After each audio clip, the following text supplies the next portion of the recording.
Alhamdulillah wa salatu wa salam ala rasulillah ma ba'd.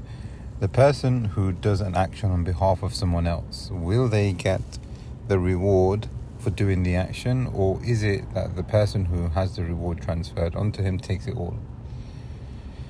Now this is an important question. It's quite an interesting question, and a lot of people think about this when it comes to their interactions with the deceased. So if they give sadaqah on behalf of the deceased, does the reward entirely go over to the person that has passed away, or does the person who does the action whilst he's alive on behalf of the deceased, does he get a share of the reward or not?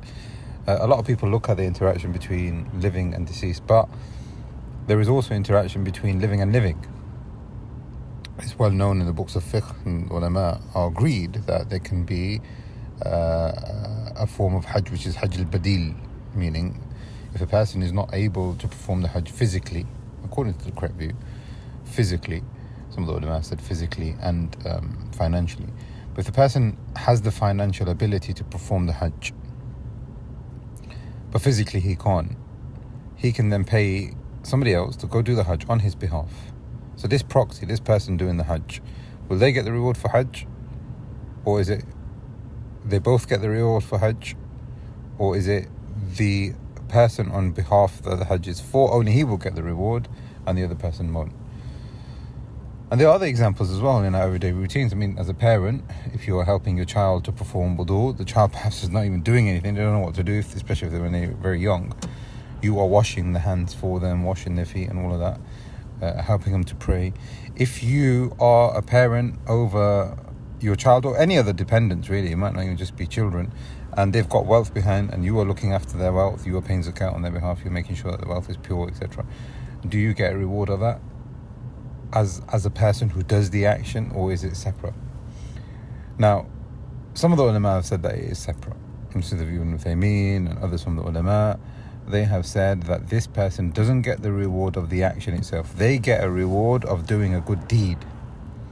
So say, for example, if you give sadaqah on behalf of the deceased, they will get the reward for the sadaqah, but you will get a good deed for doing that good deed, but not the reward of a sadaqah. If you go on hajj on behalf of someone else, you will get the reward of doing a good deed, but not the reward of the hajj.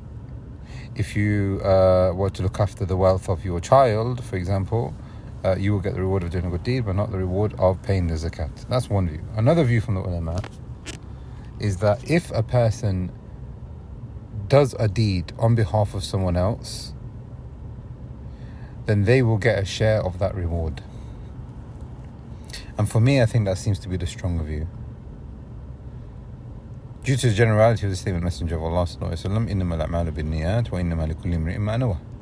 Everyone who does a deed, he will get a reward according to the intention of that deed. So now, if you intend to give in sadaqah, your intention has been completed. Yeah, fair enough, you've done it on behalf of someone else, but you've still given in sadaqah.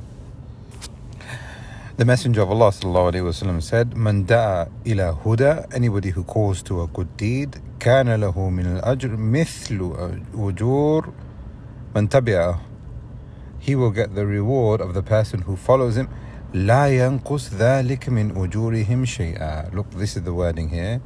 None of them will have the reward reduced for them in the slightest. So if you were to inform another person on how to pray, you will get the reward of teaching, and then when that person prays, you will then get the reward of that person praying. So if you give sadaqah on behalf of the deceased, you will get the reward of doing the action, inshallah, and they will get the reward as well, because you are asking for it to be transferred. And this is the rahmah of Allah. Look at the rahmah of Allah. And can the grace and the bounty and the favor of Allah be limited? Can't be. Therefore, for me, I think that seems to be the strong opinion. Obviously, there is a difference of opinion between the ulama. The first view is still very strong, because if you look at it through the other evidences that they bring, and even some of the things that we have said here, they've got a response to it in saying, yeah, well, he intends to do a good deed, yeah, but that's where he gets a reward for, the intention of trying to help that person out, not for the action itself. But like we said, what seems to be for us the more stronger view from the two scholarly views is that inshallah he will get the reward. And like I said, there is no limit and there is no cap on the bounty of Allah. We ask Allah subhanahu wa ta'ala that He grants us the ability to do good deeds, and that He leaves for us progeny and people who will make dua for us and who will send for us good deeds which have been legislated for them to send to us on our behalf. Wallahu a'lam. Sallallahu ala nabiyyina Muhammad.